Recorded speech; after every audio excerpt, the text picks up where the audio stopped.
sections. My every night is ripped into 2-hour strips, so my dreams have frayed edges.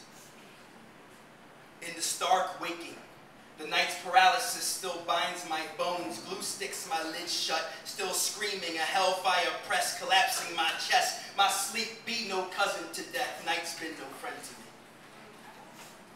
me. In it, the apologies closed my crowd mouth. My sleep spits streams of confessions, pillows get bit, torn into strips. I rip sheets to shreds. My lips zip vice tight around screams. See, I've let them escape before, and I know better.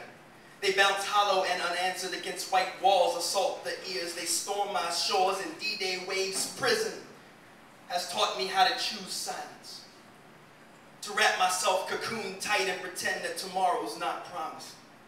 To cherish noonday sun as seen through 7 inches by 3 feet of wired thick glass. To own this rec room light because in my hut, faces flit the moonlight like mirages.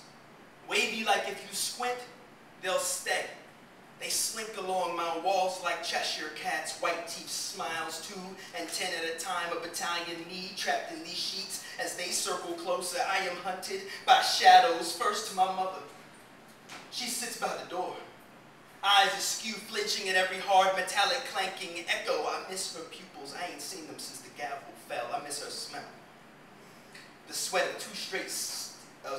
2 straight shifts and a stint in the kitchen. I tried to hug her, bury my thirsty nose into her shoulder, collapse her breast against mine, press fit so she knows that my heart still exists. She swears that my icicle blood has congealed, moving like syrup through frozen chambers, that I'm all steel and clenched knuckles, that I breathe too easily after all that I've done, and I wish for translucent skin so that I could end the mystery. Show her my lungs daily struggle to expand, show her how my ribs cage a surging wave of demons and how they eat at my sleep. Maybe then she'll feel called to chase them. Her ghost wants me to reflect, to flash back to that night of bitter gunpowder and savage oblivion, to walk up that driveway, slick hidden fingers fiddling chrome, to go back to Thoron Avenue, to the old man's misleading smell of fragility. I didn't know that he was a veteran. I didn't know that his lips spoke nothing of a heart that had been iron since 1931. And I didn't know that his pockets were empty and that it didn't matter that they were. She wants him to go back to the explosion, to the skin pulled thin over cracked cheekbones, to the way his eyes locked into mine as he slid to his knees like every prayer my grandmother ever sent up into the dusk. He died as quiet as a swirl of rustling leaves. Rust stain trickling from his nose. This street had never seen such stillness. And if we are all just a collection of moments, a puzzle, cut jagged and smooth by second-hand ticks, this was it.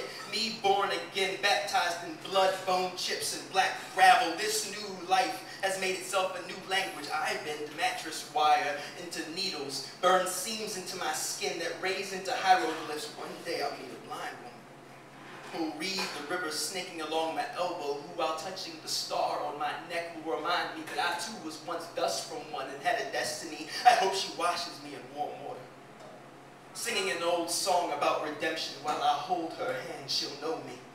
She'll sit by my side, promising that this night will never come again.